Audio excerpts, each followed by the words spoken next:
Cooker விசில மறந்து உணவு வீணாகி போச்சா? இனி அந்த கவலையே வேண்டாம். வழங்குகிறோம் உலகின் முதல் விசில் கவுண்டர் குக்கர், புதிய அல்ட்ரா குரோனோ.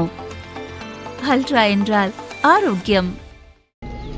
டிபிசியில் நெல் போட்டிருக்கீங்கல்ல, ஜூலை 16 ஜூலை மாதத்தில் 52 மூட்டை போட்டிருக்கீங்கல்ல, பேமெண்ட்லாம் வந்துடுச்சா? பேமெண்ட் பில்லெல்லாம் போட்டாச்சா? பில் போட்டு கொடுத்துட்டாங்களா? உடனே ஏற்ற மாதிரி டிபிசி எப்படி இருந்தது? புக் பண்ண கொண்டாந்து கிட்டும் போதெல்லாம் மேட்ச் எல்லாம் பார்த்தாங்களா? ஈரப்பதெல்லாம் பார்த்து லோட் பண்ணாங்களா? மூட்டை போட்டாங்களா? மூட்டை எவ்வளோ வேணாங்க? 40 50? மூட்டைக்கு 50 ரூபாயா? ஏன் மூட்டைக்கு 50 ரூபா வாங்கக்கூடாதுன்னு சொல்லி கொடுத்துருக்கண்ணே. 50 ரூபா கொடுத்தா தான் மூட்டை பிடிக்கிறாங்களா? 50 ரூபா கொடுத்தா தான் மூட்டை பிடிக்கிறாங்க அவங்க.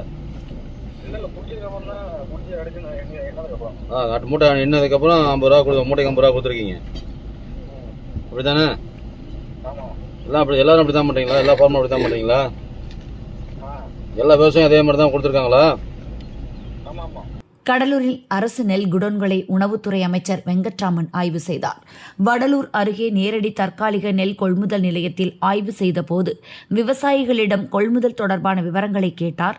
பில்களை செக் செய்யும் முன்பே மூட்டைக்கு ஏதும் பணம் வாங்குகிறீர்களா என கேட்டார். இல்லை என பதில் வந்தது. மக்களுக்கு பரவலாக நடவுக்கு போனா தெரியும். விதைய வாங்கி நாத்து விடும்போது தெரியும். நாத்து விடும்போது நடும்போது தான் கடைக்கு போறோம்ல பைய தூக்கிட்டு, அப்பதான் பார்க்க போனா 2000 எடுத்து 3000 எடுத்து போனா 1 மூட்டை தரலாம் போட்டுருக்கு அப்படின்னு. கண்டிப்பா நம்ம அரசு எங்களை மாதிரி உள்ள விவசாயிகளுக்கு நீங்க பண்ணி கொடுங்க சார். கோரிக்கை காதுக்கு வந்துடும். ஏர் பண்ணியாச்சு, லிஸ்ட்டை கொடுத்தாச்சு. பட்ஜெட்டுக்கு அப்புறம் வர காலங்களில் அதிகப்படியான உரங்கள் சொசைட்டிக்கு வந்துடும். 1 தேதிக்கு மேலே விலை இன்க்ரீஸும் இருக்குது. தலைவர் பேசிட்டு இருக்காரு. ஒரு விவசாயியிடம் போன் செய்து விவரம் கேட்டார். மூட்டைக்கு 50 ரூபாய் கொடுத்ததாக அவர் கூறினார். தம்பி அஸ்வினுங்களா, நான் இங்கே சும்மா இந்த ஒரு டிபிசி சென்டருக்கு வந்தேன். டிபிசியில் நெல் போட்டிருக்கீங்கல்ல, ஜூலை 16 ஜூலை மாதத்தில் 52 மூட்டை போட்டிருக்கீங்கல்ல, பேமெண்ட்லாம் வந்துடுச்சா? பேமெண்ட் பில்லெல்லாம் போட்டாச்சா? பில் போட்டு கொடுத்துட்டாங்களா? உடனே ஏற்ற மாதிரி டிபிசி எப்படி இருந்தது? புக் பண்ண கொண்டாந்து கிட்டும் போதெல்லாம் மேட்ச் எல்லாம் பார்த்தாங்களா? ஈரப்பதெல்லாம் பார்த்து லோட் பண்ணாங்களா? மூட்டை போட்டாங்களா? மூட்டைக்கு எவ்வளோ வேணாங்க? 40 50? மூட்டைக்கு 50 ரூபாயா?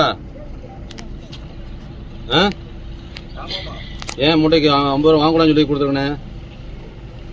50 ரூபா கொடுத்தா தான் மூட்டை பிடிக்கிறாங்களா? 50 ரூபா கொடுத்தா தான் மூட்டை பிடிக்கிறாங்க அவங்க. மூட்டை எண்ணதுக்கப்புறம் 50 ரூபா மூட்டைக்கு 50 ரூபா கொடுத்துருக்கீங்க, அப்படித்தானே? எல்லாம் அப்படி எல்லாரும் அப்படி தான் பண்ணுறீங்களா? எல்லா ஃபார்மும் அப்படி தான் பண்ணுறீங்களா? எல்லா விவசாயம் அதே மாதிரி தான் கொடுத்துருக்காங்களா? எந்த வில்லேஜ் இது? மருவா வில்லேஜ். மொத்தம் நிறைய 49 பேர் இருக்கீங்களா? பக்கத்தில் பக்கத்து சொந்தக்காரர் இருக்காங்களா? உங்கள் ஏரியா, உங்கள் வீட்டுக்கு பக்கத்தில் யாராவது வேறு ஏதாவது விவசாயம் இருக்காங்களா?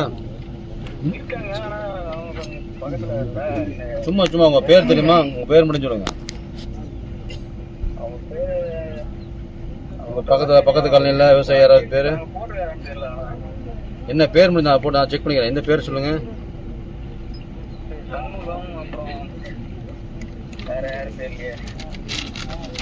சண்முகம்.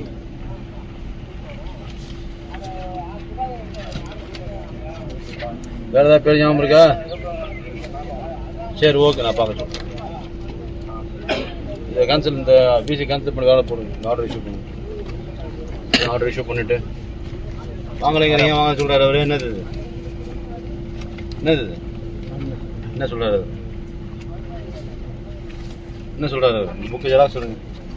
ஜெராக்ஸ் செக் பண்ணிவிட்டு இந்த ஆர்டர் கேன்சல் பண்ண புது ஆள் கொடுங்க. பண்ணுங்க. புது ஆள் என்னென்னு பார்த்துக்கோங்க. என்னென்ன தொழில் நடக்குதுங்க இது வரையும் போட்ட லிஸ்ட் எடுத்துகிட்டு ரெக்கார்டிங் அனுப்புங்க. இது வரையும் இந்த புக் எடுத்துகிட்டு புக்கை வைத்து கொடுங்க. சரி, புக் லிஸ்ட் எடுத்துகிட்டு எத்தனை மூட்டை போடணுன்னு ப்ரொசீடிங் போட்டு எக்ஸ்பைரி பண்ணி என்ன வருது அவர் ப்ரொசீடிங் இல்லைன்னா அனுப்பி நோட்டீஸ் அனுப்புங்க. இதெல்லாம் செக் பண்ணுங்க நீங்கள். மூட்டைக்கு 50 ரூபாய் வாங்கிய பில் கிளர்க் வேல்முருகனை சஸ்பெண்ட் செய்து துறை ரீதியான நடவடிக்கை எடுக்க கலெக்டருக்கு அமைச்சர் அதிரடி உத்தரவிட்டார். இதுவரை நெல் கொள்முதல் செய்யப்பட்ட அனைத்து விவசாயிகளிடமும் விசாரணை நடத்த வேண்டும் என்றும் அமைச்சர் அறிவுறுத்தியுள்ளார்.